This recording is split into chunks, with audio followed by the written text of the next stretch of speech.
I'm Rachael Cox and I am the headmistress of Eton End School in Datchet. Eton End School is compassionate, nurturing, child-centred. Every decision that we make is made in the best interests of all the children. It's aspirational. Most of all, it's happy and it's fun. I think if I didn't care, I would be in the wrong job. Of course I care what they think.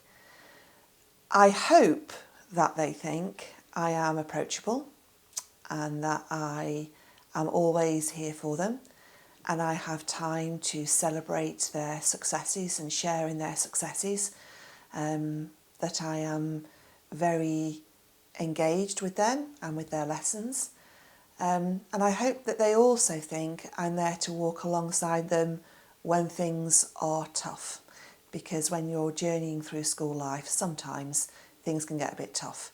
So I really hope that the children feel and know that I'm there for them as well.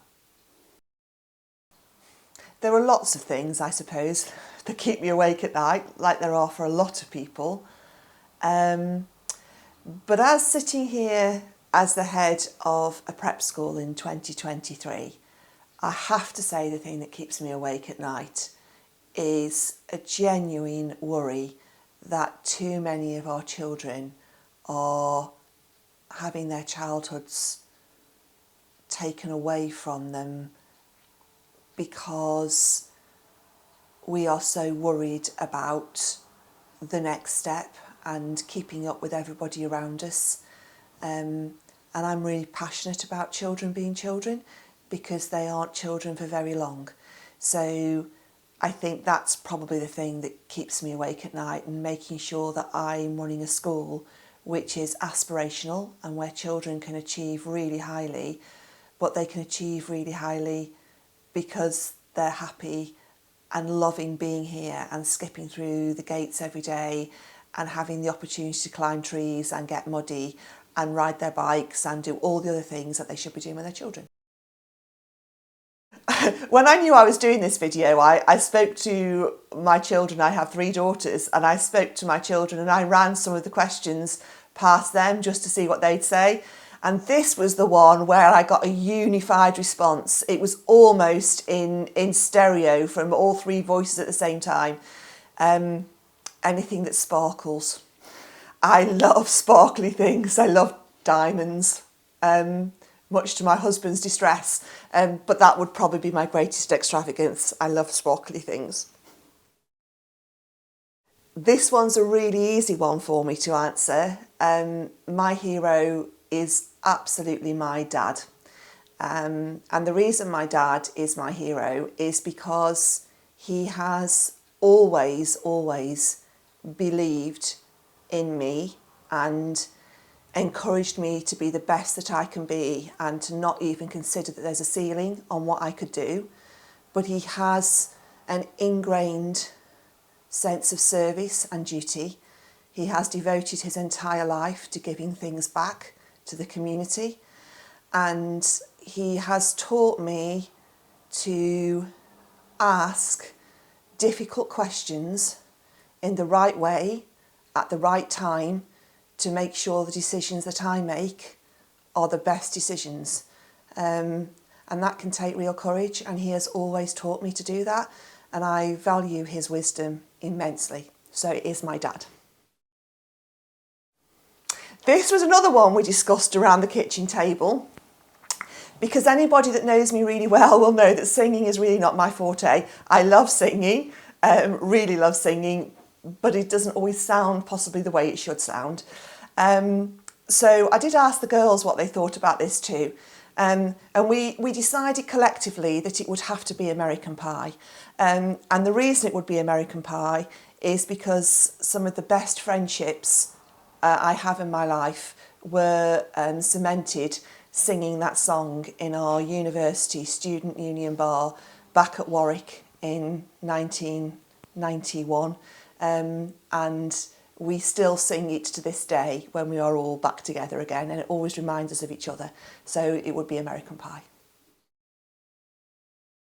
Okay, so here I refer back to my previous answer about my hero, being my dad, and a strong sense of morality and principles. And I really racked my brain about this and I couldn't think of anything. So again, I deferred to the oracle that is my family around the supper table last night. And my eldest daughter said straight away, without a heartbeat, well, she wouldn't do anything, so there isn't anything. And I really, really, really can't think of anything that I would do or try to do and get away with that I could ever sit comfortably with. So that makes me a little bit boring, and I apologise, but I honestly can't think of anything I would do. There are lots of things in this life that we can't control, but the one thing we can control is our attitude. That's it. I use it all the time.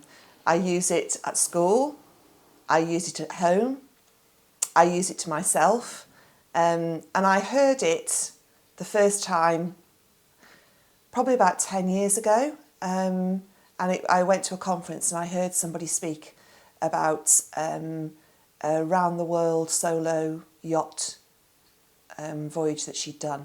And she was a young girl when she'd done it.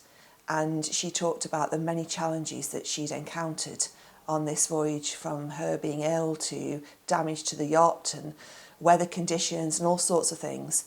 And she said the greatest lesson that she took from that was that exact phrase, that there were many things she couldn't control, but the one thing she could always control was her attitude.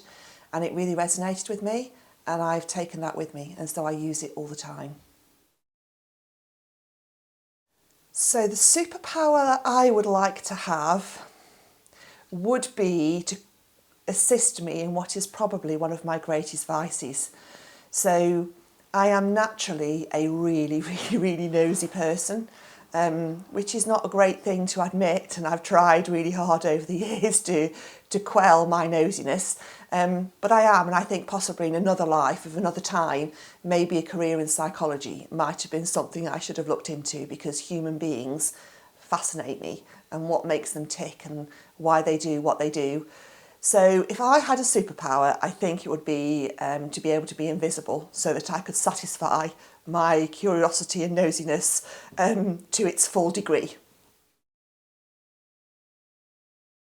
That's a really tricky question, because I only arrived in September, so I haven't even considered leaving.